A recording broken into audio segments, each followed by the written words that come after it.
Hey, hello, everybody. My Good name evening. is Dr. Reagan. I'm a member of the steering committee from Ward 6.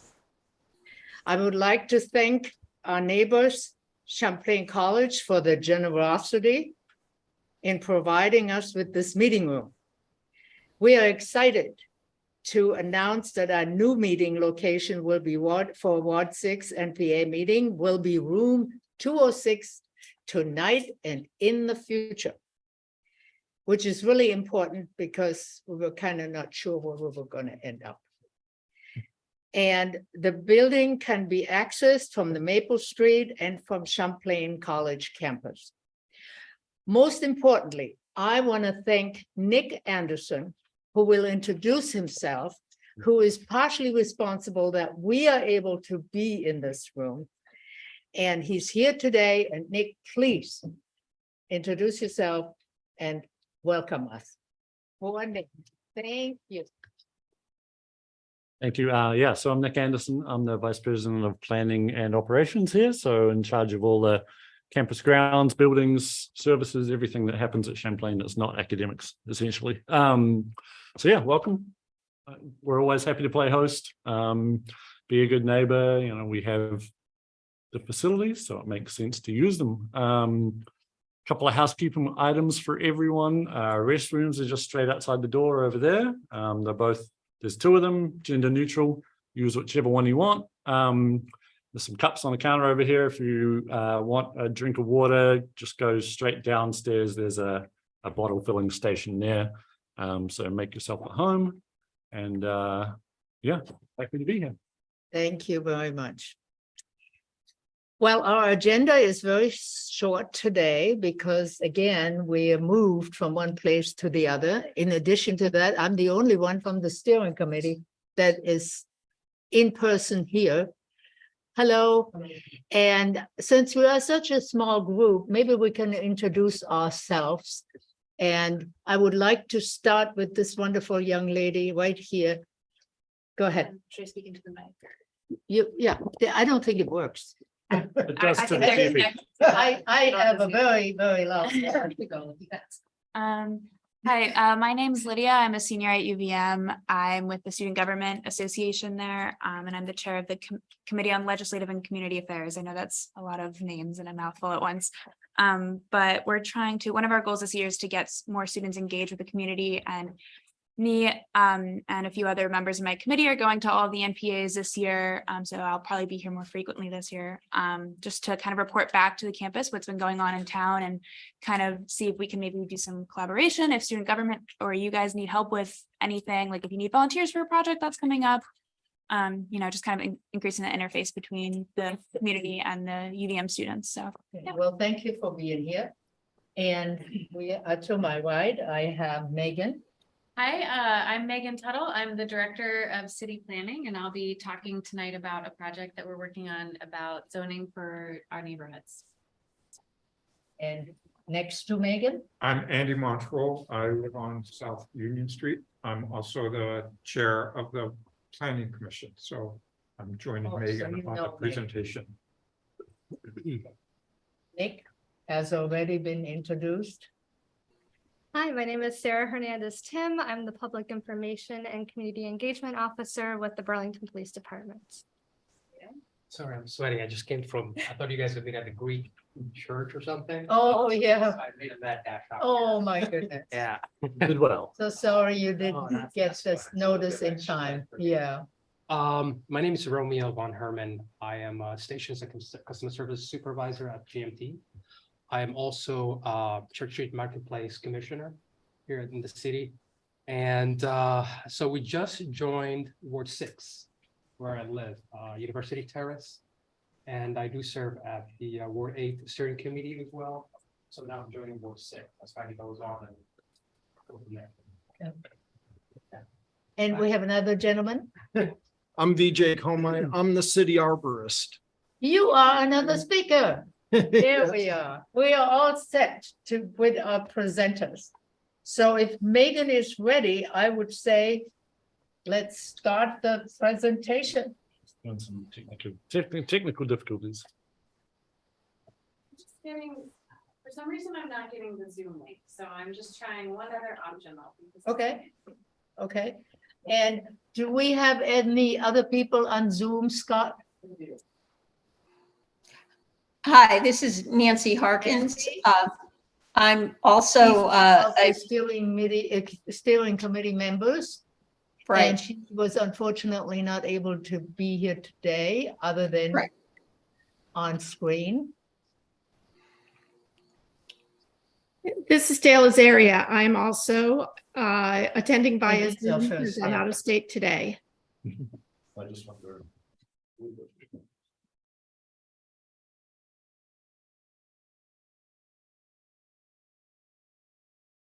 There we are. Looks good. Uta, I was going to ask if we could get the contact and ask our guest from UVM for her contact information so we can follow up with her offline.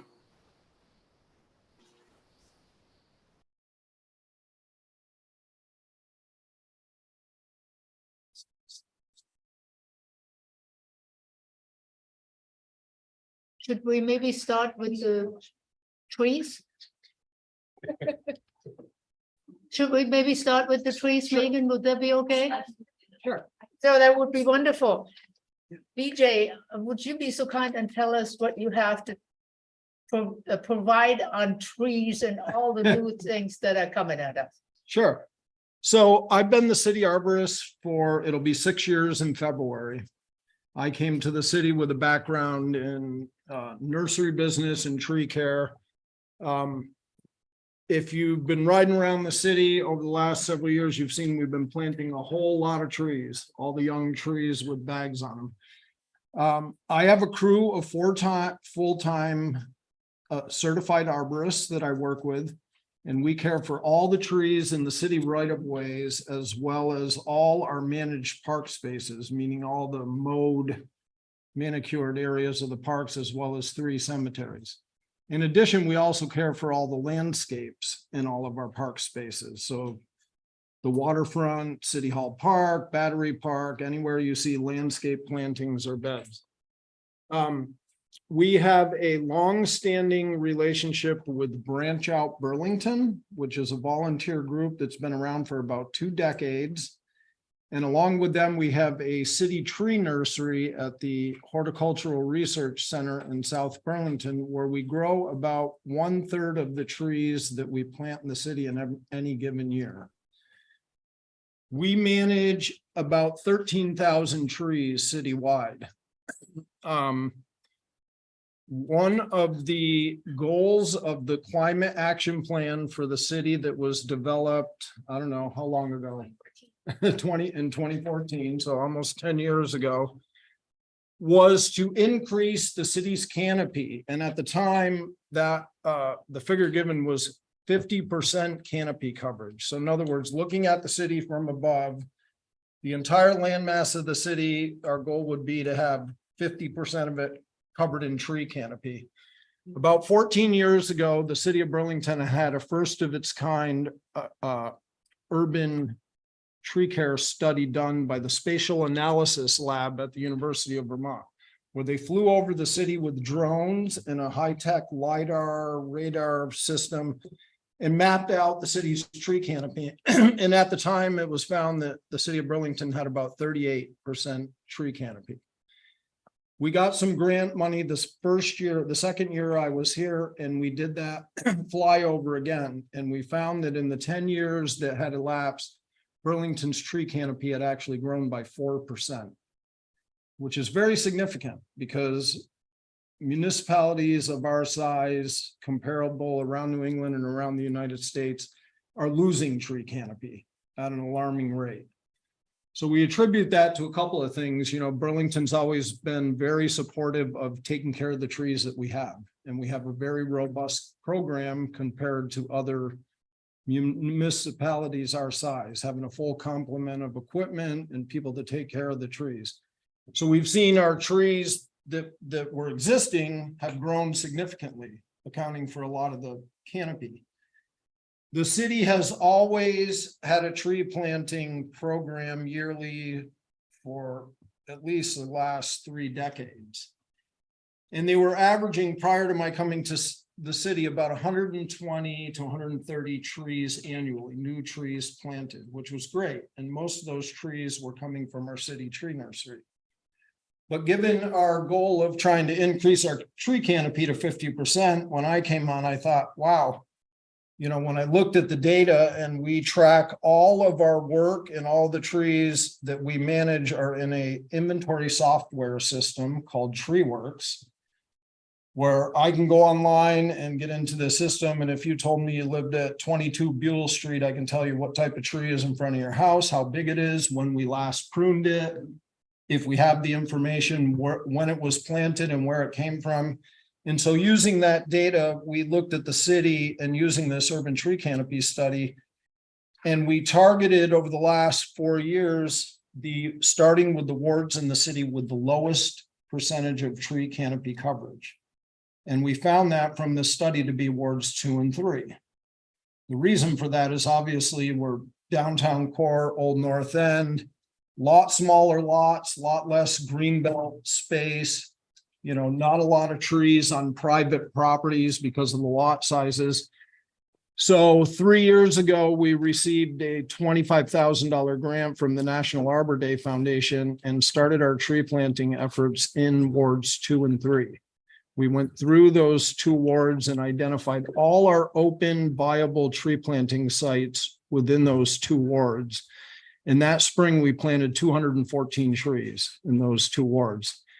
What we also did was started buying trees bare root in the spring and fall to supplement what we were getting from the nursery, because what I found was over the years, even though we were planting 120 to 130 trees a year, we remove at least that many on an annual basis for one reason or another: storm damage, vandalism, vehicle strikes, natural attrition. We remove trees, and that's primarily a public safety issue. When a tree hits a certain point and becomes a hazard, we remove it and we replant.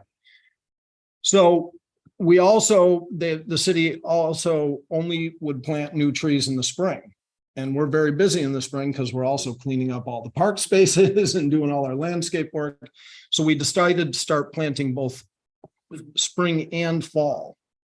And by doing that and using the bare root trees and also expanding the size of our city tree nursery, for the last 3 years now, we have planted in excess of 400 trees a year. So we're really making a mark. And if you've driven around the city, you know, we've moved ward by ward. We started with 2 and 3, then we moved to ward 8, and then 5 and 6 here. And then last fall and this spring, we were up in the new North End, and you can see on North Ave, we planted a whole lot of trees on both sides of the avenue. And in addition to that, we've continued to try to have a policy of replacing any tree that we remove anywhere in the city within a calendar year. So it's been a pretty ambitious campaign. I'd like to think if we were to do this urban tree canopy study another 10 years from now, we're going to see a significant jump in our tree canopy citywide.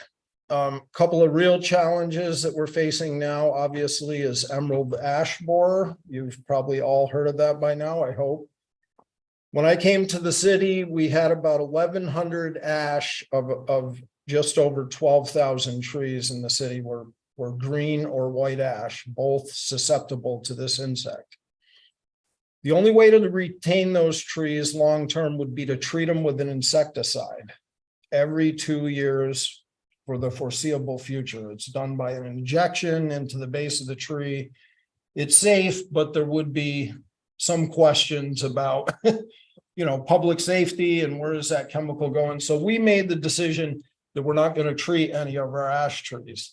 So in addition to targeting areas with low canopy coverage, places where we had removed trees, we also went through the city using our inventory system and identified areas of the city where we have a lot of ash trees.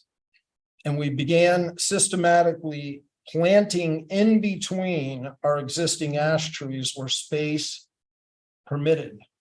And the idea was, let's get some trees going, get them growing, And by time we have to remove the ash, when this insect gets to Burlington, which we have not officially found it here yet, but it's in communities all around us, Colchester, Williston, Richmond, it's going to be here, that we would have trees in place of a wide diversity of species to replace those ash over time. So, it was a challenge, but I saw it also as an opportunity to further diversify our canopy, which down the road will insulate us from the next pest or disease that comes along that is specific to one species of tree. So we're busy. We'll be planting another 150 trees this fall, about 160, and we've already started generating a list for next spring. So any residents that may be listening, I would encourage you, if there's any issues with the trees on your street, see Click Fix, or we get these work orders through ViewWorks that come through See Click Fix. If you see something, say something, let us know, and we're out there trying to respond as quickly as we can. Yeah, I was gonna ask Scott, do you have anybody that would have some questions maybe? There are no hands up at the moment. Oh, okay. I have a question. What does bare root mean? So bare root, if you go to a garden center and buy a tree, typically it's either grown in a pot, Yeah. right, with a heavy soil ball on it, or it was dug in a nursery and it's wrapped in burlap. Okay, so you can get a more sizable tree, but it's very hard to plant. You need a machinery to move it around. It's very cumbersome. Imagine us trying to move throughout the city with a trailer load of trees with 400-pound root balls, trying to dig holes and plant them and park a rig. So bare root planting is the trees are harvested either spring or fall before they leaf out or after they go dormant. And all the soil is removed from the root system. And then the trees are dipped in a solution. It's like a gel that coats the root system, keeps it moist. And they put a bag around the root system and they ship them to us. That has allowed us to up our tree planting incredibly. Last spring, we planted 240 trees with 5 people in 5 work days. Amazing. And we were moving throughout the city. So we can load 30 to 40 trees on a truck, 2 guys with shovels, and we can plant a whole lot more trees. Our success rate with that method to date has been about 98%. So we lose very few trees and they're a lot cheaper, and it's just allowed us to really up our game. So we're pretty excited about what we're doing, and I hope we get a lot of good feedback from residents, and I hope they're noticing. Yes. One of the best things we can do for the Yeah. climate is continue to plant trees. And Well, thank you for taking the time to come here and tell us all about this. Does any one of the people here present would like to ask some questions? Oh, there are some people online, yes. So would you here with the Hold college? on, we got some I'm with the questions. city of Burlington. Got it. Yeah. Okay. And what's the name of the project you're doing? So who is the I'm person? the city arborist, and we take care of all the trees in the city. Got it. Got it. BJ, we have some questions. Yep, go ahead. Hi, this is Dale Azaria. Can you hear me okay? We got Dale. Go ahead, Dale. Yeah, she has a question. Can you hear me okay? Yes. Excellent. Hey, thank you, VJ, for that presentation. That was really interesting. One thing that I was wondering about, I assume you're talking about trees that are on city property, right? Like in parks or public lands, or maybe in the right of ways on roads. And what I was wondering about was what homeowners, if there's any advice or suggestions that you would like to give to homeowners in terms of trees on our property. Anything you think that homeowners ought to know or could do better or different? Is she all set? Yeah, I'm getting to that down here. Yeah, I would say care for the trees on your property and always hire a certified arborist to come inspect your trees see that they're healthy, safe, structurally sound. One thing I will say is that we have found areas of the city, and particularly in the New North End on the west side, there are a number of neighborhoods, and there's one down here, Birch Cliff Parkway and the side streets there, where the green belts, the space between the sidewalk and the road is very, very narrow and really is not conducive to planting a tree and having it have enough soil volume and enough space to grow and mature to a large size. And in those areas, we have actually, and the city is willing to plant a tree on a front yard. And we will pay for the tree and we will come in and properly plant it. And we'll provide you with a watering bag if you don't have a good space in your green belt in front of your house. And then it becomes, we have you sign a very simple easement agreement. And then it becomes the property owner's responsibility from that point on. The goal here is to increase our canopy citywide. So anywhere we can put trees, on a front lawn that has a lot of soil volume and a lot of space to grow is going to provide as many benefits to shading the street and the sidewalk and catching rainwater as it would if we tried to plant a tree in a space too small and it never does anything. So I would suggest to any homeowners, and we don't find that much in the south end here where that's the case, but know that that is an option. Thank you. I appreciate that. Dale, you have some more questions? No, but I appreciated hearing that about the fact that that they are willing to consider planting trees even on private property. Because like on my street, there's no sidewalks, for example, there's no green belt, but that's just great to know. What street are you on? South Prospect Street, but at the very south end of it, south of Prospect Parkway. Okay. Give me a call. I'll come look at your lawn. Well, thank you very I'm much. not sure we have space for a new tree right now, but it's just good to keep in mind. Anybody else? Any questions for? Yes, this is Christina Christina? McCaffrey. Yes, I have a question. I live on Ledge Road and there's a city parcel that's to the west of me on the south side of Ledge Road. And years ago in the 90s, I think we tried to get a pocket park with some CDBG funds, and it was denied at the time, but they did a little bit of cleanup work in there because there's quite a bit of hiking traffic through there goes into the quarry. And right now, I feel like it's completely unmanaged. There are a lot of damaged trees. I'm not sure if it's from storm or just from age. And there's a lot of growth that hangs out over the road on Ledge Road as you're heading up the hill. And I just wonder if that's something that perhaps if you had some time, you could take a look at.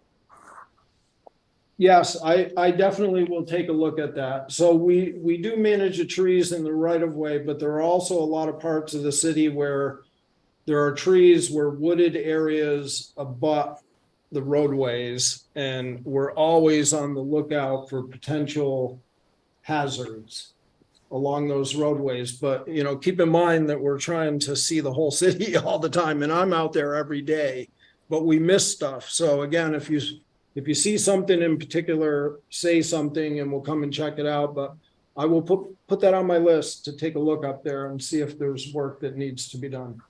Great. Thank you very much. Yeah. Anybody else, Scott? That's the last question. Nancy did. Nancy did have her hand up. She did take Oh, it down. she did.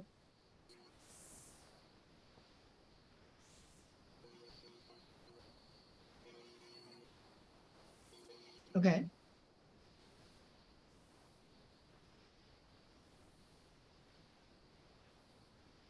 Questions? Okay.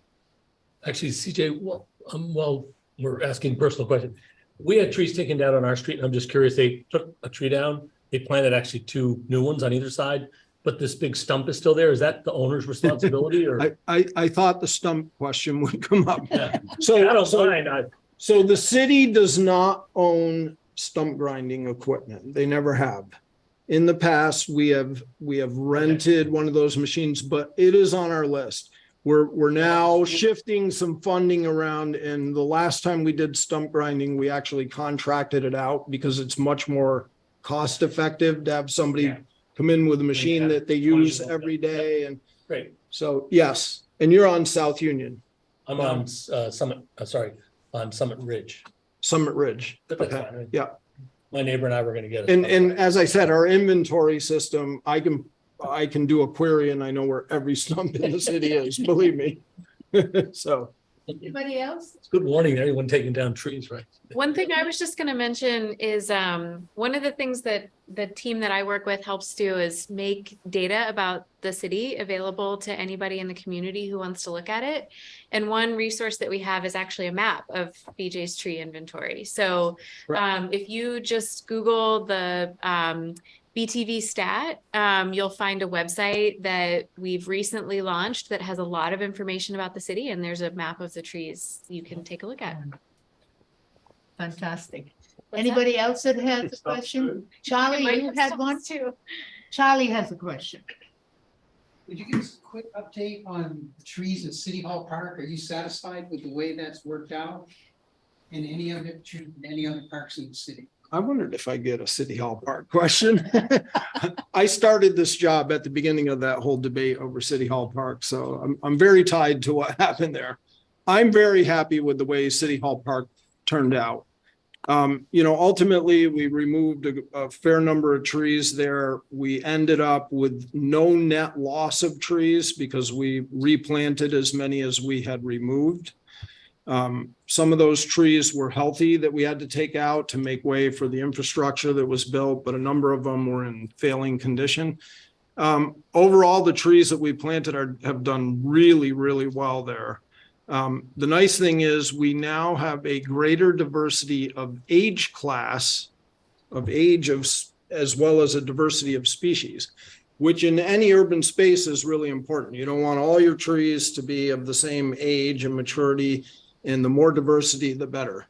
So I think you're going to see City Hall Park is going to fill in very quickly. Some of those trees have grown very, very rapidly. And, there are 4 trees up against City Hall facing the park, 2 on either side of the steps that, in the beginning of that debate, I argued for those trees to come down. They are in decline.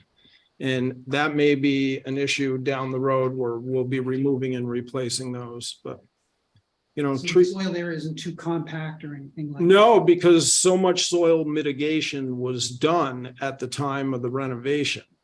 New topsoil was brought in. There's just so much excavation that the trees have a much better life than they ever had there.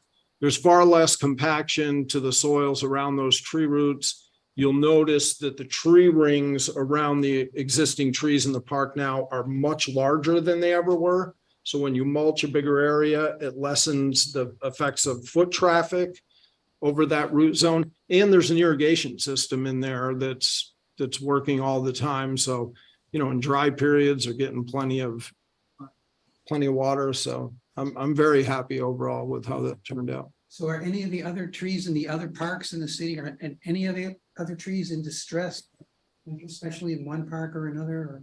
No, not particularly. We in any other park, if the 4 trees that are in front of City Hall were in any other park, they would have been removed and replaced by now.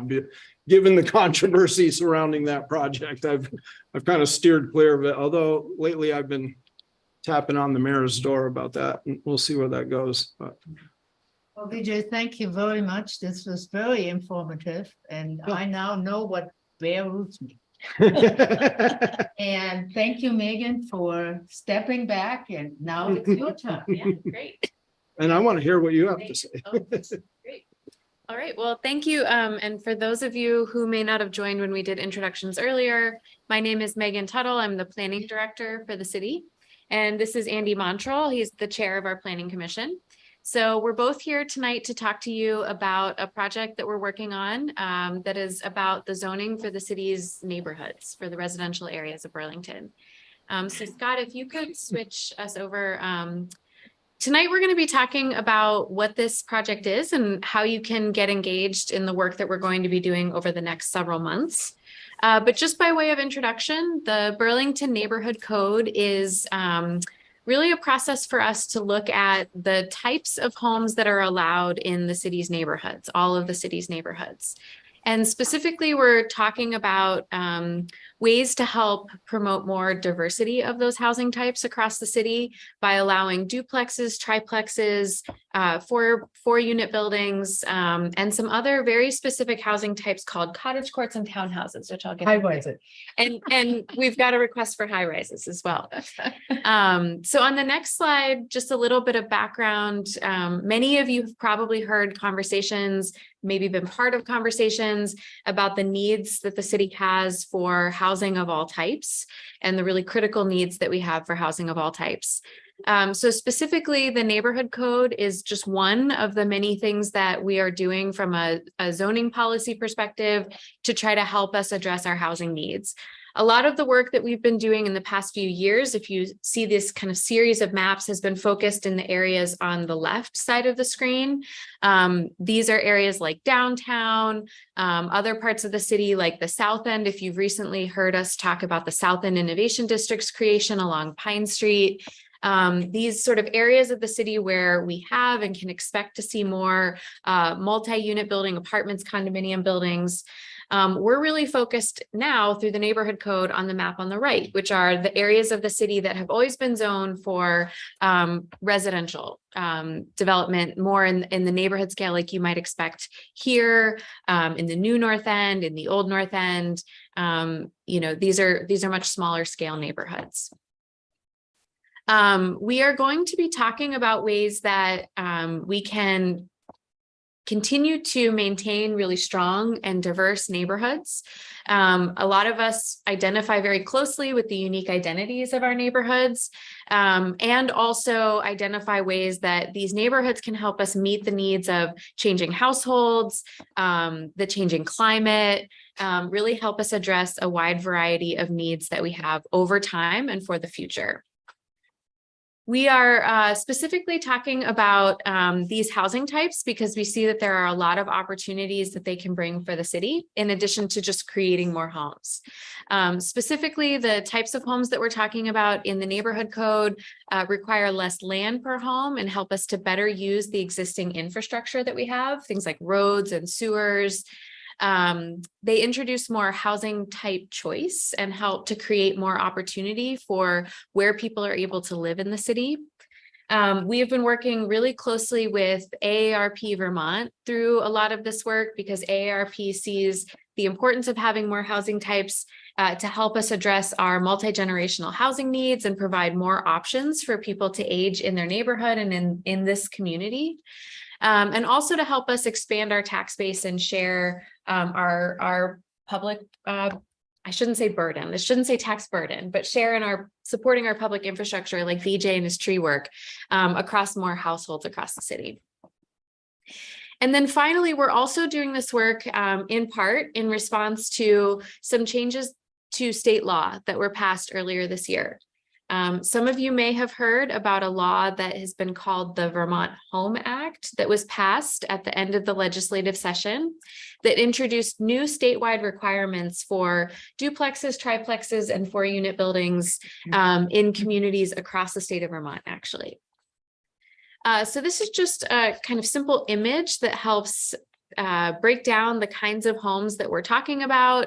And on the next slide, the kind of point that we want to share here is that while we do have some examples of these housing types in neighborhoods across the city, not all of these images are Burlington, but we do have examples of many of these housing types across the city. One of the challenges is that in order to create more of these housing types in the city today, the laws that regulate development, our zoning laws, actually make it very difficult in many cases for that to happen. So we are exploring changes with the Planning Commission and with the City Council's Ordinance Committee. We are exploring changes to our zoning laws that would help make more of these housing types more permissible in more parts of the city. Scott, I actually can't remember what's on the next slide. If you could go ahead and advance it for me. Okay, great. So we're doing this work in part based on a lot of research and conversations that our office has been having over the last year. In addition to that grid that I just showed you, we've been exploring a lot of the reasons why our zoning doesn't allow more of these housing types to be created. And specifically, we'll be looking at some of those standards in our zoning to talk about making changes to. So one of the big things that we've identified is that the existing zoning laws that we have today actually wouldn't let a lot of the things that have already been built in Burlington be built today if we were trying to do that new. So this is a big challenge. And really what this means is that if you have a property that doesn't meet those zoning laws, it could actually be very hard for you to make changes to your property to help you evolve it to meet your needs over time and for the future. On the next slide, we also know that in some cases, there's a mismatch between what our zoning laws say can be built and what we theoretically want to be built. For example, in Burlington today, we allow people to build single family homes, accessory dwelling units, and even duplexes in virtually any neighborhood. But the reality is that those standards aren't necessarily aligned with the size of people's properties that would actually allow them to create those housing types. So we'll also be looking at some of those standards that just don't allow the things that we say we want. We'll also be addressing things and trying to more explicitly make sure our zoning laws are dealing with the kinds of things that we understand to be important when it comes to the sort of scale of buildings in our neighborhoods. This image here really is, or this slide here is really showing several images of nearly identical homes. These are all homes in the Old North End that are within a couple of blocks of each other. You can see that they're virtually the same house. The only thing that's really different about them is that they're different colors. They're all duplexes, but they're about the same shape and size. But only the two on the left would be legal to build today if someone was trying to build those buildings, and the two on the right would not be. The main reason here is that because we have rules in our zoning that talk about how many homes can be built on a lot relative to the size of the lot itself. So we're going to be looking into these zoning rules and trying to approach this from the perspective of, what's the right size of buildings that we think are appropriate for our neighborhoods, and trying to be more explicit about guiding those building sizes rather than kind of approaching this as a math problem based on your lot. We're also going to be looking at a couple housing types, as I mentioned, that are not as common in Burlington today, but that we've heard a lot of interest and support for. So this image here is an example of a lot on Staniford Road. There is currently one single family home on this very large lot on Staniford Road. And this is an example showing the potential for that lot to become a place where several more freestanding single family homes could share that lot. Really, this is called a cottage court. And the idea here is that these homes could share the price of the land. They could maybe share a parking area, maybe share some other utilities, have a common space. There's a garden that's illustrated in the back of this lot. That could allow for more supportive and flexible living communities as well. There are a lot of reasons that this can't be built in our zoning today. And so we'll be exploring how we could make our standards more acceptable for these types of living arrangements. And then the last piece that we'll be looking at are places like North Avenue, properties that are right along the North Avenue corridor.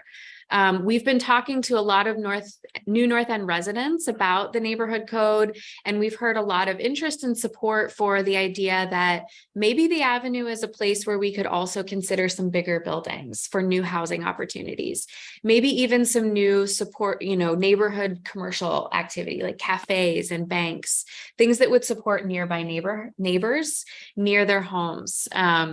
So we'll also be exploring opportunities for making changes to the zoning that applies to places like the North Avenue corridor. We'll also be talking about places like maybe the properties that front along Shelburne Road and parts of Colchester Avenue as well. I think, so the last piece here, I'll just quickly preview. There's a slide that shows, if you skip ahead one more, Scott, This just looks at the city more at a holistic level. Ultimately, our goal is for our zoning districts to kind of evolve in a way that opens up new neighborhood scale opportunities across the entire city. And I think there's one more slide, Scott. One more, I apologize. There we go, this one. These are a couple diagrams that just start to preview things that we're going to be talking about in our joint committee. We'll be talking about things like how big a lot needs to be in order to have a home on it. How much of the lot is allowed to be built on with either buildings or paved areas like for parking. We'll be talking about standards that could guide the kind of overall size and height of new buildings. And we'll also be looking into some specific ways that we can help support, not mandate, but help support new homeownership opportunities. This is something that we've also heard a lot about as we've been having these conversations. So what the kind of third column here is illustrating is just different ways that people might be able to split a lot to create 2 lots for 2 homes, and trying to address some of the specific limitations in our zoning laws that are precluding that from happening today. I think then on the final slide, Scott, there are a lot of different things that we're doing to help make sure that the standards that the Planning Commission and Council will be talking about kind of fit the context of Burlington. We've been exploring, the existing patterns, what's built in different neighborhoods, how big are lots, how big are buildings, to make sure that the recommendations that we're offering are going to help be complementary to what exists in those neighborhoods. And we're also thinking about this from the perspective of what would be inside those buildings.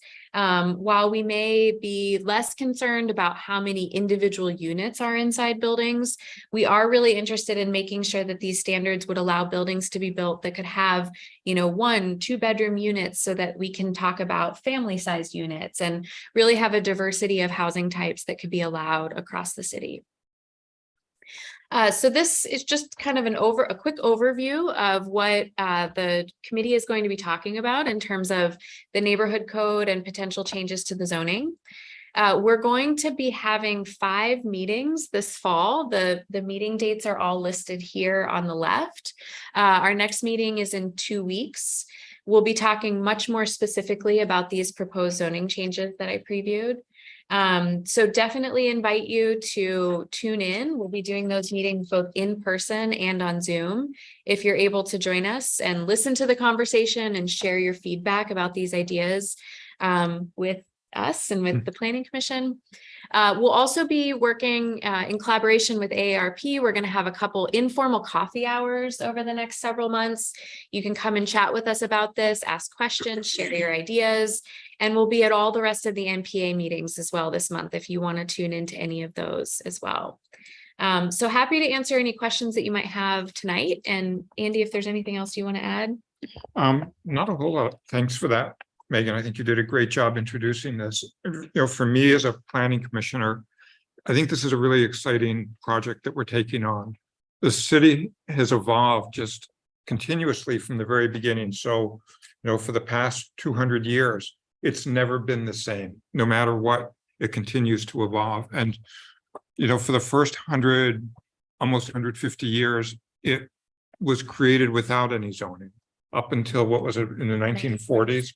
Was the first zoning that really came into play. So some of the zoning codes are how old? Well, the zoning codes that we have now go back to the 1940s, but it wasn't really until like the 1920s or 30s or something that cities were even doing much zoning. I mean, there were other things they were doing before that, but it wasn't until like there was a Supreme Court case back in, I think, the 20s or 30s, that said municipalities can do zoning without taking people's property rights away from them. And lots of places, including Burlington, did. So the foundation of Burlington was all created prior to any zoning.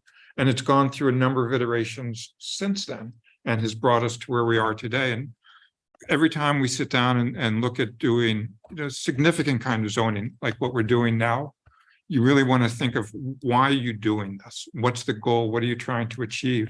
And over the years, there's been different reasons why it's been done. I think probably in the 1940s when they did it, it was, oh my goodness, things are out of control and we're allowed to do this. So let's create zoning so we have more control over it. There were times where one of the main goals of zoning was to separate out the uses. Like you have your neighborhoods, you have your downtown, you have commercial, you have this, and everything was separated. And then there came a time when, no, let's combine some of this stuff together. And we've done some of that already in some different areas. Housing has always been a big issue, obviously, because housing is one of the main draws for the people that live here. But the need for housing, the purpose for housing, the goals of housing have evolved tremendously over the years. There was a time when what you thought of for housing was large families, a lot, and then there was a time after World War II when people were coming back and they're resettling and growing, and the families, and the whole housing concept has just evolved tremendously. So up until, I'd say really up until what this project is it's really been incremental, trying to say, okay, we really like what we have, and let's not mess that up, but let's take incremental changes. I think what we're trying to do now is saying things have really shifted a lot. The needs have shifted a lot. We still really like what we have, and we don't want to mess that up, but we want to provide more opportunity and to provide more options and more abilities for people to stay, to live here, to enjoy, to let the city continue to evolve and not be tied in with the way things so much were maybe 150 years ago, but look towards towards the future in trying to plan this out. So, well, I really appreciate that. I had my own experiences with that type of thinking. I like to say hello to Karen Paul, our city council, right there. Say hello. You have any questions? Well, I've been through this. I thought so. Anybody? It gets better though. Yeah. I learned something. every Anybody time. else has any questions for Megan? And so questions or comments, any of your additions, thoughts on what we've been talking about? experiences? Experiences. I have a question. Charlie, Yes, go ahead. who do we have, Scott? Yeah, Nancy, followed by Christina, followed by Dale. Okay. Go ahead, Nancy.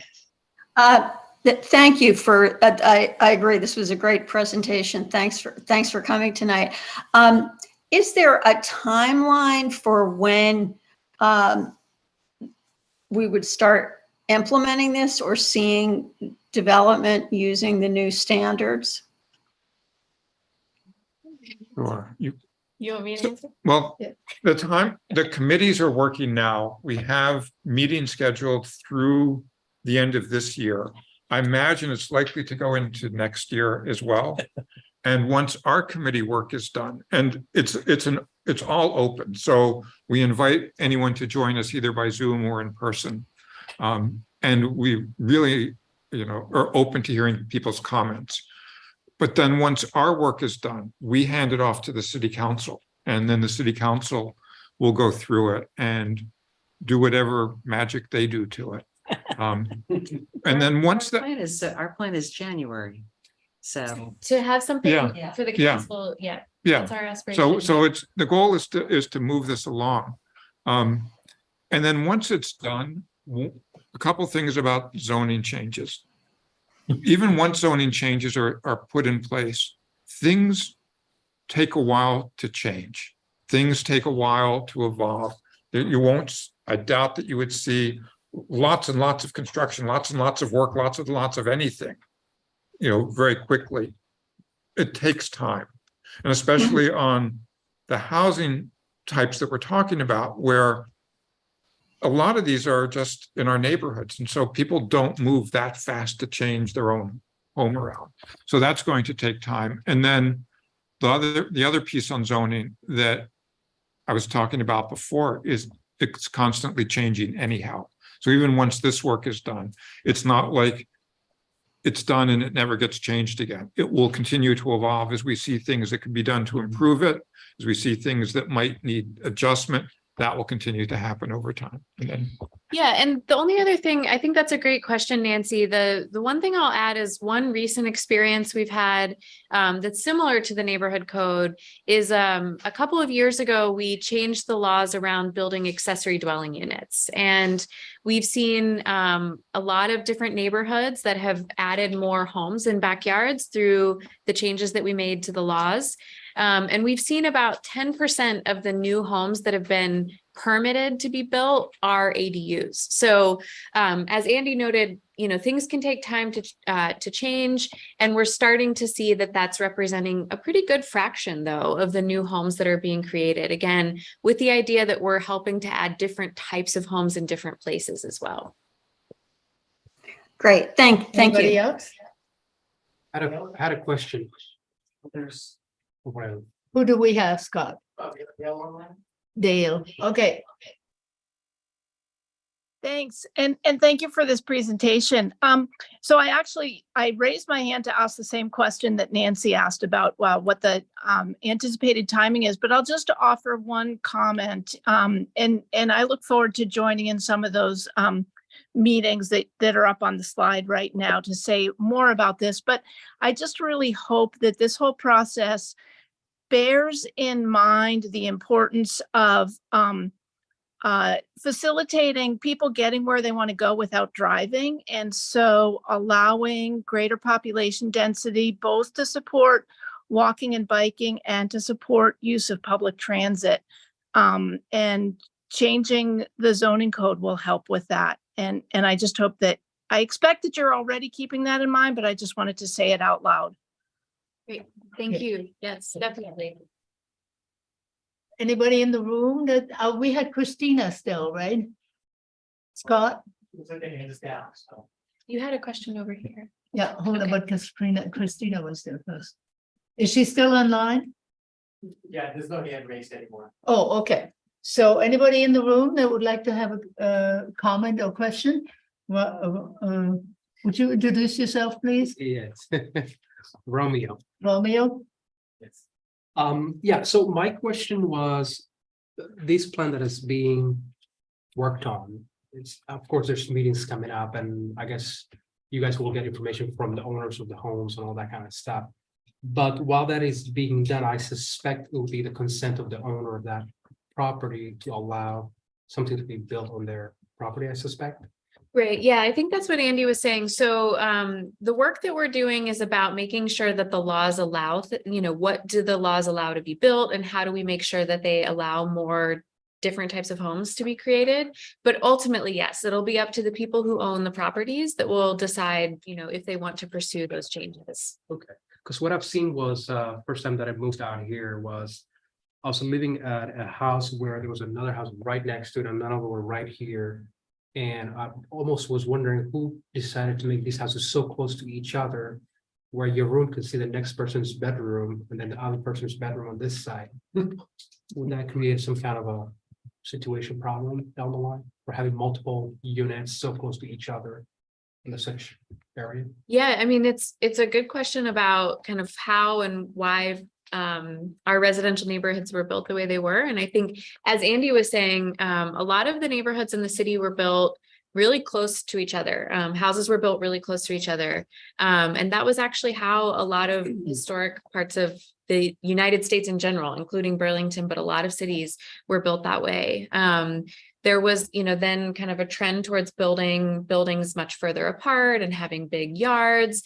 And now I think, kind of to the point that you heard from Dale just before, recognizing the opportunity for more homes to be a little bit closer to each other actually can help people with having better opportunities to get around the city without needing a car. I see you're here from GMT, making sure that there are enough homes close to where people can access a bus stop, and really have different choices about how much land they need, how big their home needs to be, and how close they may want to live to other people. So, and I just want to top this off with one of the issues that I've heard a lot of the time is, even though the city wants to have more units available to residents, is that these units are being either rented away to non-residents.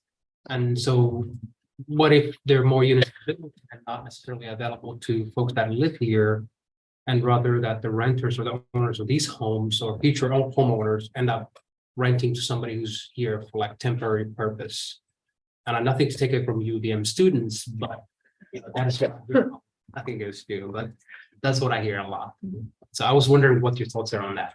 Well, I'll start. Okay, all right. You know, a lot of what we're doing here is citywide, you know, if you're talking about student housing, that's all going to be much closer to the campuses.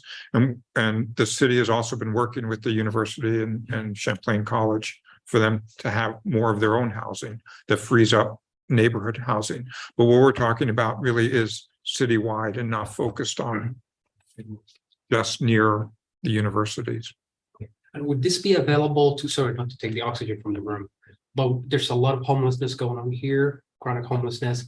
Would there be a some kind of like a discount available to homeless folks, like a low income housing available to all these units? That's, being built? I mean, what the zoning is doing is really creating opportunities. It's like enabling legislation. It's creating the ability for people for property owners, for developers, whoever, to be able to do a wider variety of things on their own property.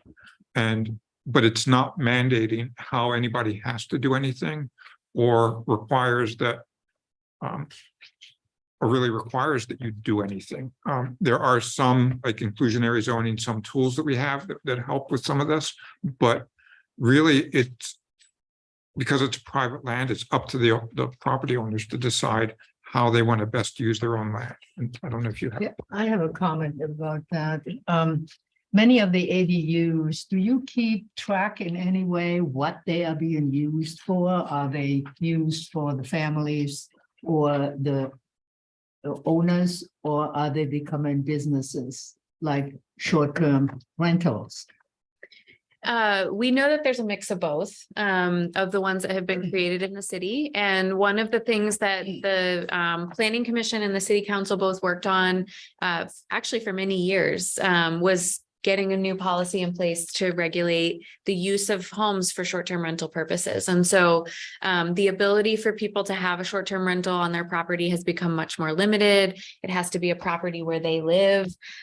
So I think kind of to your point too, Romeo, about who might live in new buildings, that's certainly an important rule that we have in place that's will have an effect on helping make sure that of these new homes that are being built, fewer of them are being used for, as you termed it, business purposes, and making sure that they're more likely to be available to people who are living here that need housing. Yeah.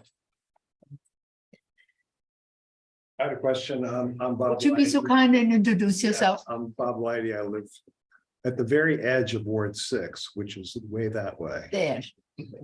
In Ward 8 right now. I understand that, but yeah. So one problem I have with this that I think the zoning might be able to address is we want to give renter rights, right? We have, so they can't be thrown out of their properties. But on the other hand, we're trying to build housing where people are inviting people into their own homes to share their homes with those people. So that seems to be an internal conflict. And that's, I think, why a lot of ADUs don't go as external renting, because the people that want to have control over their own property, right? And there are some situations where we have nonprofits in Burlington that match up the elderly and young people to live together. And those nonprofits can manage that situation. So if there is a conflict, they can help resolve that conflict and not have it go to court. What do you say to that? Do you want to answer? Or do you want me to? I'll start. I'm trying not to just jump onto the microphone. I'm trying to share with Andy. So Thank you. I'll like Thank you. I'll start, ahead. and then you could correct what I say. You know, a lot of what you're talking about actually, I think, goes to the like to the housing codes, to the way that it's not the zoning is really the infrastructure. It's what allows different kinds of structures, different kinds of uses, different kinds of things to be. But the behaviors that I think you're talking about are things that are done like through the housing codes, through different city ordinances. And so while they're certainly interrelated, the zoning doesn't really get to that. Other things get to that. And that's more of the city council purview than it is like on the planning, the zoning side of it. And even the voters' purview. I know that this issue that you're talking about was something that was on a ballot recently at a town meeting day. So I think one of the really important things to note, and just to reiterate from what Andy said, is that when we're talking about the rules for what can be built, we're really talking about, you know, we're building homes, and the zoning doesn't regulate if it has to be an owner that lives there or a renter, and doesn't regulate the dynamics of the relationship between a person who owns a property and a person that they might invite to live with them. Those are really other parts of the city code. So one of the things that we actually talked about at our first meeting with the joint committee last night was that there are a lot of related issues to the work that we're trying to do with this code that aren't going to be directly within our purview. Not just the kind of issues that you brought up, but like, how do you actually put the money together to build a new home? You know, that's very expensive. Things like, how do you navigate the landscape of all the building codes and fire codes to figure out like how you actually make a new home available? So we've been trying to make a list of those topics and hope that we'll be able to work through this process, not necessarily to answer or to address all those problems directly in the zoning, but to try to make some more information available to people about what it would mean if they were to pursue something that comes out of it. Go ahead. Would you introduce yourself, please? Yes, my name is Faye Baker. I live with Bob. I didn't assume that, so therefore. My question is the Airbnb option part of this at all, or in zoning at all, or where are the rules governing Airbnb? You mean short-term rental? Yeah. I'm sorry, it's like she worked with us on this. We made sure She to knows correct a lot ourselves about all the that. time. Let's put it that way. The rules about short-term rentals are actually in a part of the city's code of ordinances that regulate housing, as Andy had mentioned before. So they're not directly within our zoning laws. They're within the part of the code that deals with rental permits. Yeah. Well, anybody else? I would like to address BJ, because when you put up the pages, I saw all these beautiful designs of buildings, but no trees. Right. Actually thinking about BJ and Scott, would you be willing to like flip backwards a little bit in my slides to Yeah, those the evidence is right there, no trees. I know. No trees. No, the first part. Keep going just a little bit. Concept is the size and the. This is exactly what I was going to get to. And I thought this question might come up based on the fact that VJ talked to us about trees. If you would go up just a little bit more, one more, maybe two more. The point is that one of the things that we're looking at as we think about proposing changes to things like how big does a lot need to be in order for you to put a home on it, or how much of your lot can be covered by buildings and other features. We are definitely thinking about making sure that there's space for stormwater management, for trees and other landscaping. So when we are going to be proposing some changes to what can be built, we're certainly not envisioning that in neighborhoods like this, kind of low density zoning areas of the city, that the changes would be so dramatic that you wouldn't have lots left, yards left. They could be smaller, but certainly still, the right amount of space to help VJ with his tree canopy goals. So I have a question for you. So in two parts, one, who's going to foot the bill for building these homes? Is it going to be the owner of the property, or is the city going to chime in a little bit? The second point, is this supposed to be alleviating the cost of living citywide, having these new properties built in the same lot? Because if you look at it, even if that is built, it would be up to the owner of the house to rent to whoever they want to rent to. At the same because they're renting it to the existing units they already have. Would that make any difference? Good question. that- Both are really good questions. So, to the first question, yes, it'll be up to the property owners, who would decide if they're going to build new homes using these new rules. And yeah, they would foot the bill for that. We do know, though, that in order to, in some cases, just make it feasible for people to build new homes, given the cost of construction, which is really high right now, or to make homes affordable, like permanently affordable, that there are lots of resources needed, financial resources that are needed to help support the cost that individual property owners would undertake. So there are programs that are new that have been developed at the state level through an organization called the Vermont Housing Finance Agency that are really geared towards helping provide some money to people who are creating new homes so that they can be affordable. We have definitely been talking about whether there's a role for the city to explore applying for grants or other programs where we might be able to help kind of build on the work that they're doing. Because we know it's a really big challenge. And then in terms of your question about will this help with cost of living? That's a kind of bigger picture issue that we think that this, yes, will help us with.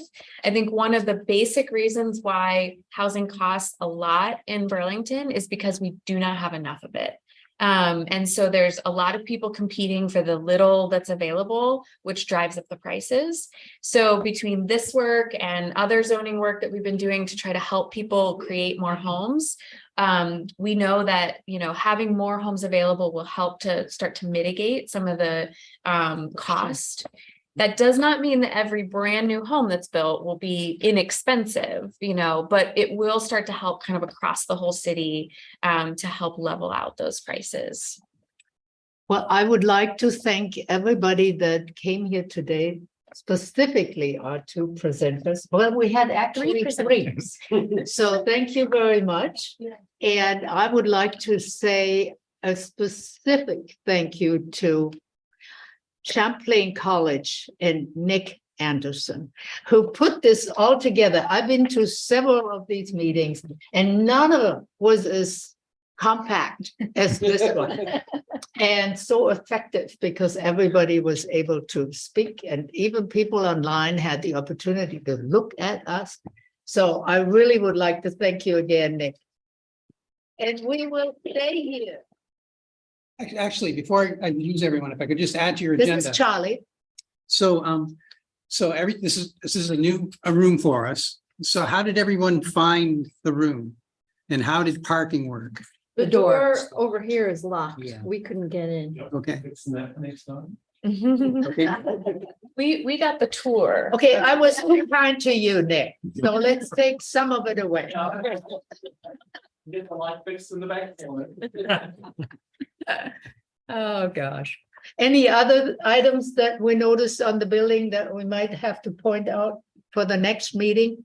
But I'm just thrilled. It is a wonderful place. Thank you again, Nick. So everyone, parking is okay, walking here was okay, and everything. Yeah. Everything was okay. Fantastic. Okay. Thank you again. Thank you, everybody. And we have this wonderful young person interested in this. I wish I had.